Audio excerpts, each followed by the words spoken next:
حضرت خواجہ حسن بصری رضی اللہ تعالیٰ عنہ یہ حضرت علی کے شاگرد ہیں، مولا علی شیر خدا کے شاگرد ہیں۔ اور ایک روایت ایسی بھی ملتی ہے کہ بچپن تھا ان کا تو وہ نبی پاک کے گھر چلے جاتے تھے، تابعی ہیں، بہت چھوٹے تھے جب حضور کا وصال ہوا، صحابہ کے شاگرد ہیں۔ ایک دفعہ حضرت ام سلمہ کہتی ہیں کہ نبی پاک صلی اللہ علیہ وسلم کا بچا ہوا پانی پڑا تھا تو وہ بھی حضرت حسن بصری اٹھا کے پی گئے، یعنی حضور علیہ السلام کا جھوٹا پینے کا بھی اللہ نے انہیں، لعاب دہن شدہ پینے کا بھی بڑے صاحب بصیرت تھے۔ ایک بہت مالدار 30 سال کا نوجوان آ گیا، عبد الواحد زید، حضور میں نے مرید ہونا ہے۔ آپ نے فرمایا تو میرا بھائی بن جا، مجھ سے دین سیکھ، مرید ہو کے کیا کرے گا؟ کہنے لگا حضور میں باریکی تک پہنچ گیا ہوں، بھائی تو شریک ہوتے ہیں، تو مجھے بھائی نہ بنائے، مجھے غلام بنائے۔ تابع داری وہی کر سکتا ہے جو غلامی کرے، بھائی تو شریک ہوتے ہیں، وہ تو مقابلہ کرتے ہیں، غلام بنائے۔ تو حضرت حسن بصری، حضرت عبد الواحد بن زید رحمۃ اللہ علیہ فرماتے ہیں میں کروڑ پتی تھا، ہیرے جواہرات کا ٹھکانہ ہی نہیں تھا۔ تو حضرت حسن بصری رحمۃ اللہ علیہ فرمانے لگے تیرا میرا سٹیٹس ایک نہیں، تو میرا غلام کیسے بنے گا؟ تیرے گھر میں تو خود 20 غلام ہیں، تیرا میرا سٹیٹس نہیں، میں غریب آدمی ہوں، ایک وقت کھا لیتا ہوں، 2 وقت بھوک کاٹ لیتا ہوں، تو شہزادہ ہے، سٹیٹس نہیں بنے گا۔ عبد الواحد بن زید گھر گئے، اپنے غلاموں کو کھڑے کھڑے آزاد کر دیا، رشتہ داروں کی لسٹ بنائی، سب کو دعوت کھلائی، جو گھر کے اندر مال دولت تھا ان میں بانٹ دیا، باقی پڑوسیوں کو دے دیا، جو کپڑے پہنے ہوئے تھے وہ بھی اتار کے صدقہ کیے، ٹاٹ کا لباس پہن کے حضرت حسن بصری کے سامنے آ کے کھڑے ہوئے۔ خواجہ حسن بصری نے نظر اٹھائی، کہا اچھا یہ حال کیسے ہو گیا؟ کہا حضور ہر شے بیچ آیا ہوں۔ کہا کیوں؟ فرمانے لگے آپ نے کہا تھا تیرا میرا سٹیٹس نہیں، اب تو ایک ہو گیا ہے نا، اب تو سٹیٹس ایک ہو گیا نا، اب غلامی ملے گی؟ آپ نے فرمایا 3 شرطوں پہ قائم رہنا، 3 شرطوں پہ۔ ایک، اللہ والوں پہ زندگی میں اعتراض نہ کرنا، کبھی رب اللہ تعالیٰ کے بندوں پر اعتراض، کوئی چیز نظر آئے بھی تو شکوہ نہ کرنا، سمجھ لینا کہ میری نگاہ کی غلطی ہے۔ اور دوسرا، روز اپنے اوپر محنت کرنا، محبت کم نہیں ہونی چاہیے، بڑھنی چاہیے۔ اور تیسرا فرمایا مجھے کہنے کی ضرورت نہ پڑے، کہنے کی ضرورت، تجھے اشارہ سمجھ جانا چاہیے۔ عبد الواحد بن زید کہنے لگے حضور ملے گا کیا؟ آپ فرمانے لگے یہ تیرا مطالبہ بھی غلط ہے، وہ تو بعد کی بات ہے، ملتا کیا ہے؟ غلامی میں آ گئے۔ فرماتے ہیں 30 سال نوکری کی حضرت کی، 30 سال۔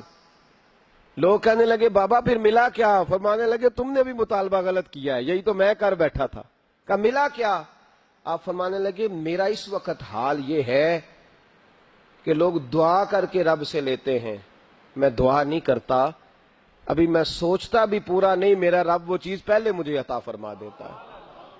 اور بغداد کے لوگ کہتے ہیں بغداد میں قحط پڑ گیا، بارش نہیں ہوتی تھی، بارش نہیں ہوتی تھی، کٹھے ہو کے سارے گئے، آپ بغداد آئے ہوئے تھے، کٹھے ہو کے لوگ گئے، کہا حضور بارش نہیں ہوتی، مہربانی فرمائیں۔ تو کہتے ہیں لوگ آ کے بیٹھے ہیں میرے پاس، بارش کی دعا کر دیں۔ حضرت عبد الواحد بن زید کہنے لگے اے اللہ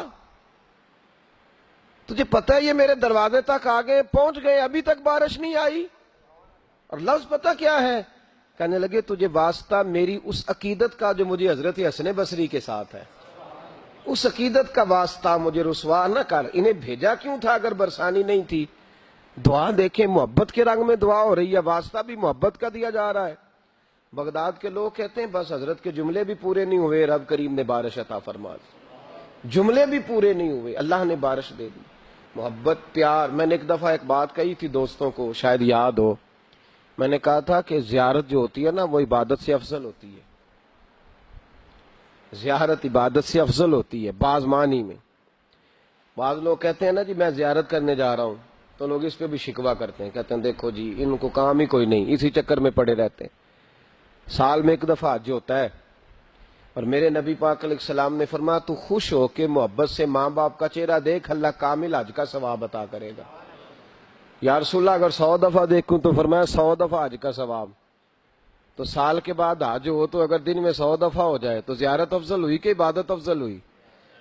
نبی پاک صلی اللہ علیہ وسلم نے فرمایا النظر الی وجہ العالم عبادہ، اگر تو کسی عالم کے چہرے کو دیکھتا بھی رہے تو رب تجھے اپنی عبادت کا درجہ عطا فرمائے گا۔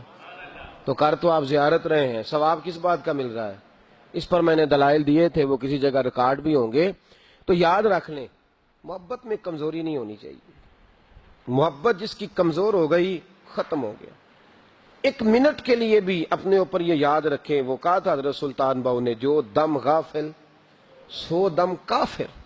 یاد رکھ، عقیدتوں میں جب لچک آتی ہے نا، جب کمزوری پیدا ہونے لگتی ہے، کمزوری، پھر رشتے سہاروں کے محتاج ہونے لگ جاتے ہیں، پھر رشتے سہاروں کے محتاج ہوتے ہیں، پھر گفتگو کے محتاج ہوتے ہیں، سمجھانے کے محتاج ہوتے ہیں، پھر توجہ دلانے کے، اور جب رشتے سہاروں کے محتاج ہوتے ہیں تو پھر رشتے بے ساکھیوں والے ہو جاتے ہیں اور لنگڑے ہو جاتے ہیں، پھر ان کا حسن ضائع ہو جاتا ہے۔ اقبال نے کہا تھا نہ وہ حسن میں رہی شوخیاں، نہ وہ عشق میں رہی گرمیاں، نہ وہ غزنوی میں تڑپ رہی، نہ وہ خم ہے زلف ایاز میں۔